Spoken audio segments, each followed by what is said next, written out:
We grow when we give. We grow when we give. We grow when we give. Nosotros crecemos cuando damos. We grow when we give. 与えるとき成長する。 We grow when we give. Welcome to R.O.G, Return on Generosity, a podcast celebrating generosity at work. Not financial giving, giving valuable time, alternative perspectives, and genuine collaboration. Our special guest today is Susan McPherson, a serial connector, angel investor, and social impact expert. She is the founder and CEO of McPherson Strategies, a communications consultancy focused on the intersection of brands and social impact. Susan is the author of The Lost Art of Connecting and has over 30 years of experience in marketing, public relations, and sustainability communications, speaking regularly at industry events.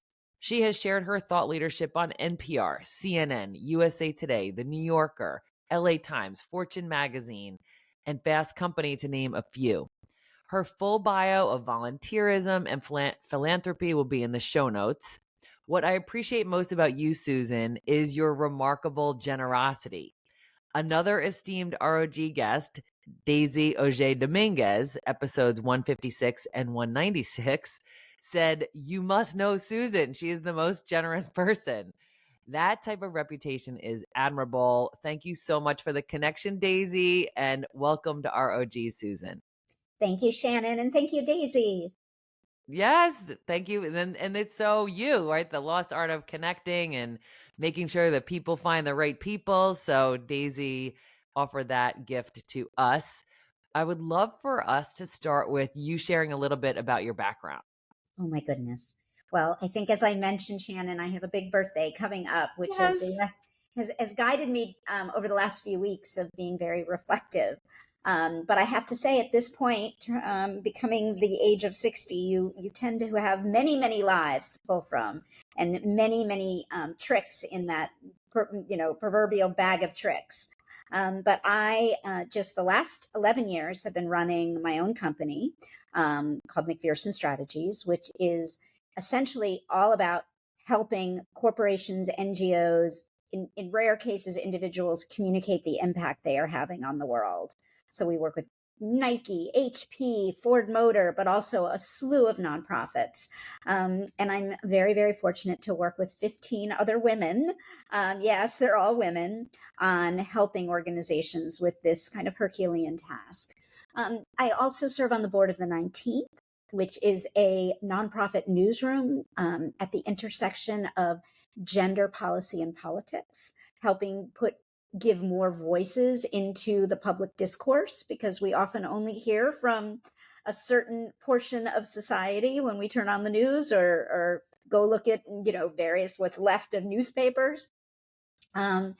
And I am just constantly a curious individual. I love people. I love meeting people, but most of all, I love connecting people. And I did, as you mentioned, write a book about how to build meaningful connections. Yes, and I can't wait to learn more about that and share that with our listeners. Where were you raised? Where are you from? I was raised in upstate New York, where I escaped back in 1986, and only go back very, very rarely because I have a best friend that is a veterinarian, and I love to see her, and she loves to see, over the years, all the pets that I have raised. But I ended up living all over the country after I, again, escaped that area. I ended up in DC, Boston, then back to DC, then Southern California, then Seattle for 11 years, which I look at the time in Seattle was very much my formative professional years, 1992 to 2003. And then in 2003, went through a major life change, was going through a separation and divorce, and moved to New York City. So I've been in New York City now for 21 years. Yes, you're Brooklyn, right? Brooklyn Heights. Yep. Love it. Yes. Oh, well, thank you for that background and just for making time to connect with us today. You wrote the book, The Lost Art of Connecting. I love the subtitle, The Gather, Ask, Do Method for Building Meaningful Business Relationships. Please help us understand, why did you need to write that book? I do believe that authors need to get these messages out to the world. So tell me what prompted you to write this book? Great question. Well, for years, people kept telling me I needed to write a book because of my ability to connect people. But I also ran a social impact consultancy. And before that, did a lot of work in corporate responsibility. But I thought to myself, I can't write a book on social impact because I'll fall asleep writing it. So I started to think about, this importance of connection. And actually, in 2007, I went away with 7 girlfriends for a weekend retreat in upstate. We went to the Catskills. And the goal of that weekend was to come up with our elevator speeches. Because if you recall, in 2007, 2008, you had Twitter starting to blossom, you had LinkedIn, you had Facebook, you had all these platforms where it became really, really vitally important to articulate your superpowers and be able to give that elevator speech within 20, 30 seconds. So at the end of that weekend, I got the guts to finally say, hi, I'm Susan McPherson, and I'm a serial connector. And of course, I wanted to run to the bathroom because I had to pee in my pants. It sounded so ridiculous. Okay. But that was the first time I realized that was my superpower. And then several years later, about 5 years into the founding of my company, we noticed that 90% of our business had been inbound. So what that taught me is all those connections that I built in my 20s, in my 30s, in my 40s, all those meetings I took, all those introductions I made, came back to help the business. So I realized this is an important lesson for people to know, and especially for younger generations that are coming into the workforce and have only grown up on tablets and mobiles. And, as much as we are in a virtual world, you and I aren't in the same room. Human in-person connections matter. And the pandemic taught us that more than anything. Now, a lot of times when people see the title of my book, they assume it was written in response to the pandemic. I actually wrote it, or I got the publishing deal before the pandemic. And then I wrote it in 2020 when we kept thinking, this was going to be over in a few days, right? Or a few weeks. But, it's been a few years, but the topic is actually still relevant because we now know that nothing powers our careers more. All the school, all the studying, all the job training is not as vital as human connections. So that's so why I wrote true. the book. Yes. Yeah. Wonderful. And how timely. It's very similar to R.O.G podcast. It started before the pandemic. Then it was a perfect medium for communication during the pandemic. And so I think it really has informed what generosity means to me. So I can imagine that the pandemic really helped to round out the why is connection so critical, and how do we do it? You have this methodology that you talk about, the gather, ask, do method. Tell us about that. Well, the thesis of the book is really flipping networking on its head. And there's a reason the book is titled The Lost Art of Connecting and not The Lost Art of Networking. Because if you look up the definition of networking in the Merriam-Webster dictionary, if anybody still has one of those lying around, it's kind of icky, right? It's all transactions. What does it say? Well, it's literally about transactions. And I have to say, it's also, when we were taught to network, it was all about what can we get? What can we walk away with? How can this person help me? And my recommendation is let's flip the script on that and instead lead with how we can be helpful. So that is the direct correlation with generosity, right? So the gather, ask, do methodology is really firstly, if that's a word, finding your superpowers, doing a self-reflection, an audit of yourself to think about what do you have to offer? And I guarantee all of your listeners, we all have multitudes of superpowers. Okay.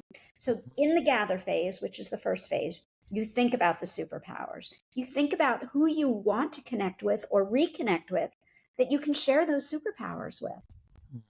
And also potentially for them, to help you. I mean, this is not all one-sided. Sure. You also think about that hermetically sealed bubble that so many of us live in, myself included, where we tend to meet, connect, and interact with people who look like us, sound like us, the same age, race, and color as us. So that's the gather phase. Yep. The ask phase, again, very aligned with generosity, is learning to ask the meaningful questions of others so we can find out what their hopes and dreams are, what their goals are. And if you listen carefully when people tell you these things, which is so hard because we have so many distractions, but if you listen carefully, you can find ways to be helpful, to be responsible, to be reliable, to be trustworthy. All the things that make us fully functioning and valuable humans. Yes. That's the gather ask do. And my Ah, suggestion is do it, at various inflection points in your life. But most important is when you walk into rooms and you're feeling inhibited or you're feeling a bit shy or lacking confidence, remember your superpowers. yeah. So you're saying it starts with self-reflection, which isn't also a new way to flip it on its head, right? It's not about the other people. It's about how can I Yeah. do the work, learn about what my strengths are, my superpowers, what I have to offer someone, should they ask me that question, how can, you know, I help? And you're saying to be self-reflective and then also to think about who, right? What is the variety of humanity that you're including in this exercise? That's a really important thing. I started a self-assessment called NDI, which is Network Diversity Index, for that very reason, because I thought if we're only gathering with people that are just like us, we're missing out on so much in life. Oh, yes. Yeah. So you just brought up the power of questions is the way I would call it, and what I've heard you talk about a lot. Tell me more about why quality questions are so important. I don't want people to get tripped up on they have to have the perfect questions, right? Because then they'll be afraid to ask them, that they won't Okay. be meaningful enough. But I think it's asking questions that actually give you data, right? Remember that old, I can't remember when, you were taught, don't ask yes, no questions. Because Mhm. you're just going to get, yeah. Or, to quote Brene Brown, when she asks people how they are, instead of saying, how are you? She says, in 3 or 5 words, tell me how you're feeling today. Because when I ask a team member at my company, how are you? Most likely they're going to say, I'm okay. I'm fair. Mhm. But that Mhm. doesn't give you data. But if you say to somebody, Shannon, in 5 words, tell me how you're feeling today. Guess what? You're going to get more data that you can then, your brain Sure. can act upon. So to me, I like to ask questions that are going to give me information about what's motivating people or what's exciting for people. Sometimes I'll just Mhm. say, what was the last great thing that happened to you this week? Or, Yeah. what's your favorite podcast? Just that gives you more information about the person's hopes and dreams. A silly one is, if money wasn't an issue, what problem would you solve tomorrow in the world? That's a big one, Yeah. I mean, right? again, I don't just walk up at a party and be like, oh, hey. But it gets you thinking, and then you can also learn about what that person values and what they know a lot about, Exactly. right? What they are concerned about and how they want to use their superpowers for the benefit of others, which is, a generous question at its core. So yeah, it's a great question. I've heard even an interview with you about networking, and excuse me, I heard an interview with you about interviewing, and Yeah. your suggestion was to ask quality questions in the interview. Yeah. Well, that shows your curiosity, right? Right. And I think another tenet in the book is be curious, because that is how we learn. That is how we expand our horizons. It's like Pandora's box. Like, I've always been the person that wants to open it. Yes. Even though Yes. you can be terrified of what's on the other side, I'd rather find out. Right. Let's see what's in there. Yeah. And then a moment ago you talked about how hard it is to listen because of all of the distractions around us. What are some of the things that you practice being a good listener? Part of it is being curious, right? You're genuinely curious and you want to know. So that I think absolutely helps. Any other best practices that you can offer us? Really intentional listening. I try to repeat back in my brain while I'm listening so that my brain doesn't go to the Thai food I'm craving for dinner or the fact that I left dishes in the sink. The other thing I have learned to do, which I think when I was younger, or like in my lesser confident days, is I'll stop somebody if I zoned out and I'll ask them to repeat themselves, which is scary because you're essentially saying, hey, I wasn't listening, Mhm. but Mhm. we all do it. So Yeah. I'd rather stop them and have them repeat it so that I actually could hear. Mhm. Um, and also, after, when I meet someone or if I'm in an event, I don't wait until the next day or the next week to follow up because inevitably I will forget. And another tip is I take notes. I sit there Me sometimes and too. people may think I'm texting somebody or looking at, my DMs, but I'm actually taking notes so that I can remember. Because the negative of getting older is your memory isn't as good. Right. Yeah, and it shows the person that you care and you want to remember what they're saying. Those are important details. I totally agree. Those are great suggestions and practical things that we could do. So your connections are vast, Susan, like unbelievable. You even know Kevin Bacon. I have to hear the story. The whole 6 degrees of Yeah, separation yeah, yeah. from Kevin to Kevin Bacon. You actually know him. I wonder if they ask him if he actually knows me. I bet they should. Now then that makes me connected to Kevin You Bacon. are, exactly. I always say that, and I'm in groups. You're now on 1 degree. Yes. How do you know him? All those years I lived in Seattle, I had a dear Ah, friend, and about maybe 6 years into knowing her, I was sitting in her living room and I looked up and I saw all the family photos, and I was like, and her name's Kira, not spelled Kykira. And I was like, you never told me. And she's like, of course I never told you. So when I moved to New York and I didn't know anyone, she introduced me to Kevin and Kira, and I spent my first Thanksgiving here with them, oh, with your family, which was incredible. that's incredible. Oh, I love that. So you founded your company at age 48, and like you just shared with us, 90% or more of your clients come to you via all of these connections that you have made over the years. What are some of the ways that you make those connections? I know you used the word intentionality earlier. I'd love to hear more from you about like how to do that. For those who are like, I get that. I understand how that would lead to business success and referrals and whatnot, but I think that there's a way in which you do it that's really special. Well, I was very lucky to be early on getting on Twitter and LinkedIn and not talking about myself, but showcasing others, right? Hmm. And more because what was I going to say about myself? But I started something on Twitter in 2010 called CSR Chat, which stood for Corporate Responsibility Chat, which went on for 6 years. And every 2 weeks, we would bring people together in the corporate responsibility world. And at the time, there were very few means for these people to all meet each other. There wasn't like clubs or what have you. And I became kind of like the known person in the industry. So that's a little different from connecting, like individual connecting. But by Hmm. doing that, I was able to build other connections. And Yeah. then I've always gotten very involved in nonprofits. Every time I would move, and as mentioned earlier in the interview, I've lived in many cities, and to meet people and to meet people outside my day job, I joined and volunteered, whether it be 501c3s or civic organizations, so that I could meet people different from me, expand Mm. my resume, learn new services. And it kind of filled that curiosity bubble that I have inside me. And therefore, I met lots of people that weren't directly related to my day job. I Mm. also, when I moved to New York, joined various women's communities, and that's how Yeah. I mentioned I met Daisy Osher Dominguez. But and in those communities, when somebody would be like, "I'm looking for XYZ," almost always, if I had a way to help, I would reach out and be helpful. Now, I will say, I don't have kids, I don't have parents, I don't have a partner, so I have more bandwidth than the average person because I never want anyone to think, oh my God, how does she do it all? I do it all because I have that space, right? Hmm.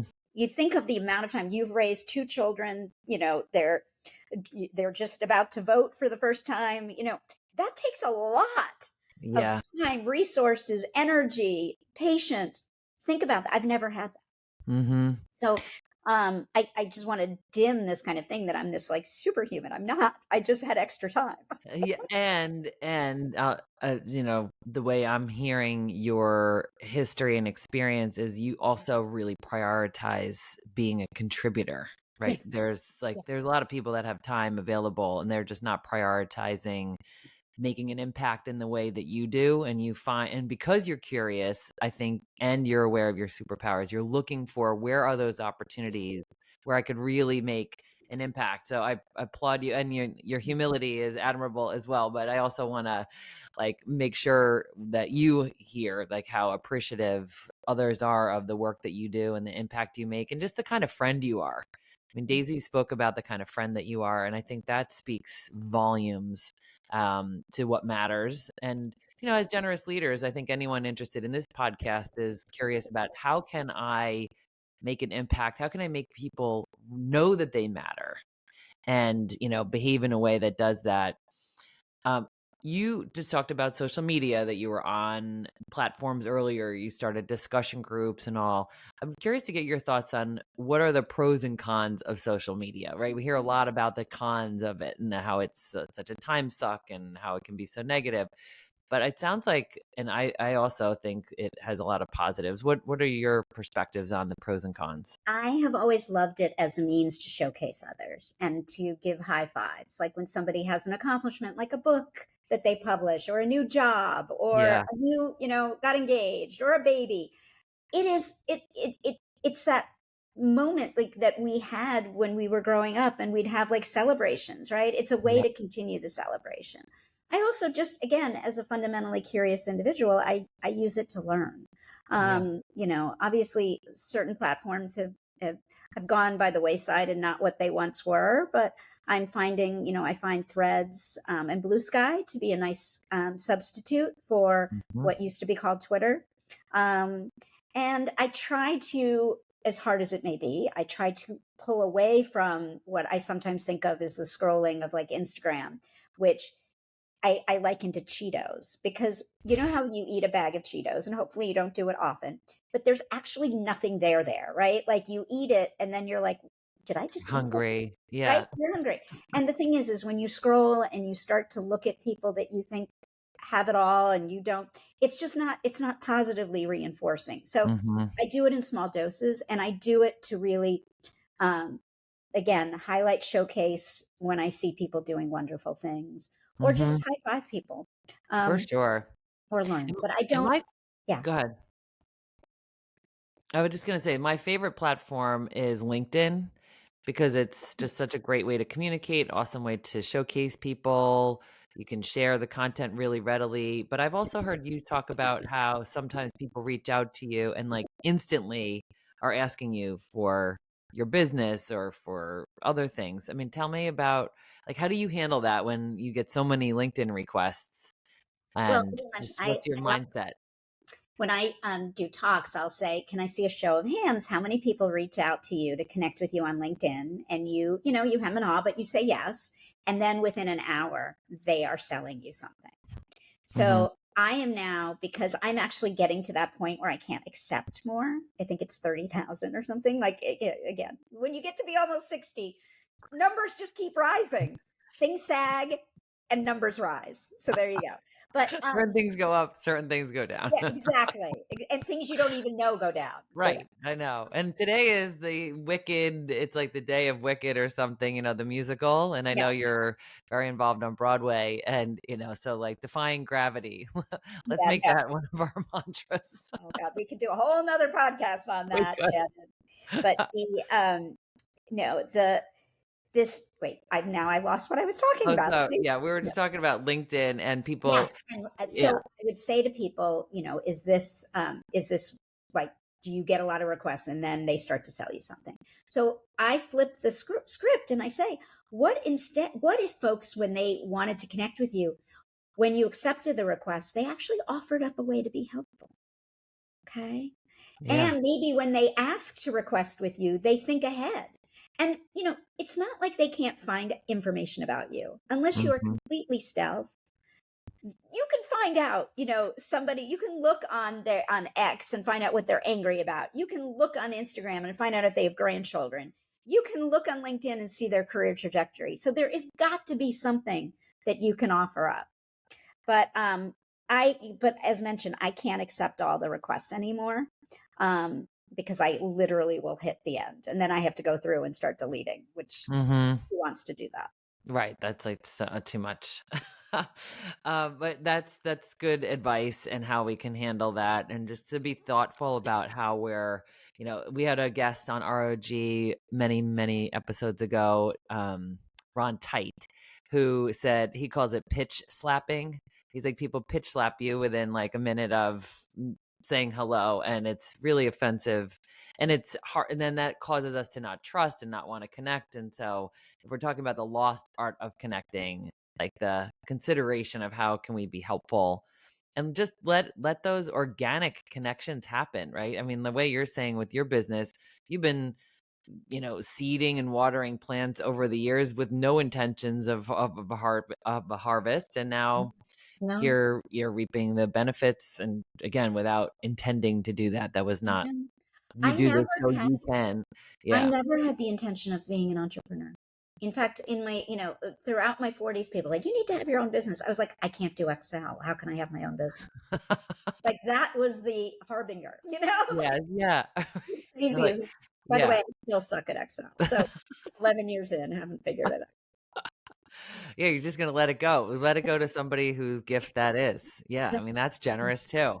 Yeah. Well, speaking of that and your team, I know that you really model generosity at McPherson Strategies. I don't think you probably intend to, or you say, let's be generous. You just are. What are some of the ways that you see that modeled within your team? I mean, our attributes and kind of our values are all reared in kindness, compassion, giving, connecting. We just actually rebranded, and our website is all about how can we help. Um, Oh, yeah, so I'm very, very proud. One of our VP of culture and strategy did an exceptional job of managing that. But we're all fundamentally curious. But we're a business. We're not a nonprofit. We can't give away our services, and we often will get nonprofits come to us and say, "Can you do pro bono?" And we can't because again, all we do is social impact. So hmm, that's the business model. But yes. I often, I guess having founded a company so kind of what many would think late in my career, I had already seen the big, bad, and ugly and the mean girls that somehow I thought we were going to say goodbye to when we graduated high school, that were still Mhm. out there in the workforce. And in the 90s, coming of age, where women, you'd have one or two women that would break through the glass ceiling and then they would close the door behind them. I'm of the opposite. I want people, like, even if they're with our firm for a couple of years, I want them to go off and excel and take what they've learned with us, albeit when people Mhm. leave, it's never easy. But to me, if they learned and then go off and do something new, then we've done our job. Right. Right. So I That's think that's generosity. I think. yeah, and it is the return, right? That's like the knowing that you created a environment that enabled people to grow. And that feels so good. Yes. Well, thank you for sharing that. And I just wanted to get some additional thought leadership for you on somebody who runs a business. Like, you're running this business, you have all of these people, you have this talent, you've got this thought leadership. What are some of the ways that you help to enable others' superpowers, as you call them? Well, I think helping them with that gather, ask, do mantra, right? I mean, I think we get caught up in, Yeah. oh, I don't have 3 degrees, or I, don't have a PhD in physical chemistry, or it's not about that. It's maybe about, having visited 40 countries, so you know about travel, or it may be that you make the most awesome spaghetti sauce, right? Like, or you may know all the best restaurants in Philadelphia. Like, these are things that when you walk into a room, a virtual room, or an in real life room, that positions you to be a supporter, a helper, a guide. Hmm. So I just think we have to get off this notion of like lack of confidence and really realize we have so many superpowers. And if I can Yeah. help people find them, then again, generosity. Hmm. Right. Yes, totally. I'm thinking of other guests that we have had that I have to connect you to, because there's Oh, so please, many please, like please. similarities. Yes, yes, Yeah, yes. So I wanted to conclude our connection here with some rapid fire questions. Are you open to that? absolutely. I Okay. hopefully will succeed.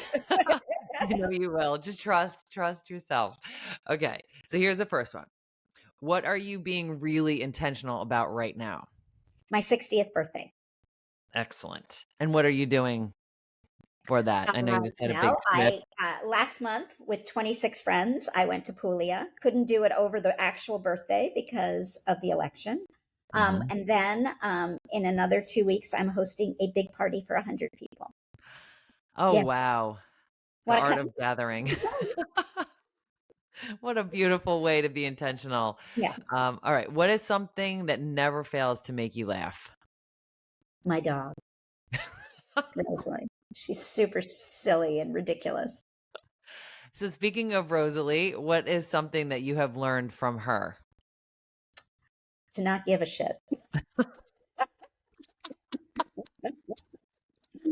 Sorry, I didn't mean to So swear. true. No, my gosh, it's great. If you could give every listener today one gift, what would it be? You're all incredible. The knowledge and the knowing Mhm. Mhm. that they're incredible. I love that. What is the best way? You've shared some with us already, but the best way to make connections with others? Be kind, be curious, and be compassionate. That's it. That's the trio. What is something that you love about Brooklyn, New York? Because I can walk every single day and discover something new. Oh, wow. Like, what are some of the things you've discovered there? Well, just there's so many interesting little shops. There's new parks. There's people watching, right? I mean, the beautiful Yes. thing about, New York City as a whole is it's so diverse and so filled with people that are worthy of watching, right? Because they're different than you. Yes. So, Yes. and that is really, really special. That is so special. What are your superpowers? Connecting. You're like the link. You're like, when Yes. I see you and I see links. Yes. Two more. What is your favorite Kevin Bacon movie? Oh, well, Footloose, of course. Footloose. Yeah. On. It's there's so many of them, but I always come back to that one. It was so before its time, like with a musical that people just love the soundtrack and But I do ageless. love his social media. I mean, he is genius on Instagram. The posts he does with his wife, with his daughter, where he sings, where he talks, where he spins records, where he interviews people. I mean, in addition to all his films, I highly recommend following him. Following him on social. Yeah. Excellent. And then just last question is one additional piece of advice that you have for our listeners. Don't give up. Don't give up. I know that's hard. And I guess I'm being very filled with reflection given the birthday that I'm approaching. But, there were many times in my life I was like, I can't keep going, but I have. And if I can, anybody can. Yeah. Excellent. Thank you. Well, thank you so much for being you and for sharing your body of work and your everything, your spirit, your energy, your encouragement. We're so grateful for you. And I'm so thankful to Daisy for connecting us. And I know that the ripple effect is going to be vast and wide. So I look forward to seeing what comes of this friendship. Just really grateful for you, Susan. Thank you, Shannon. And let me know how I can be helpful to you in this magnificent podcast. I will. And happy birthday. Thank you.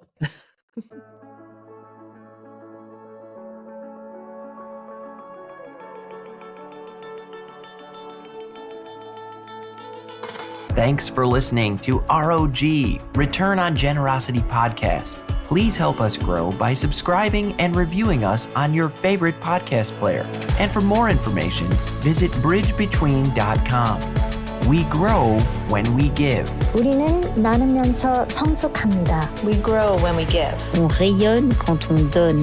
We grow when we give.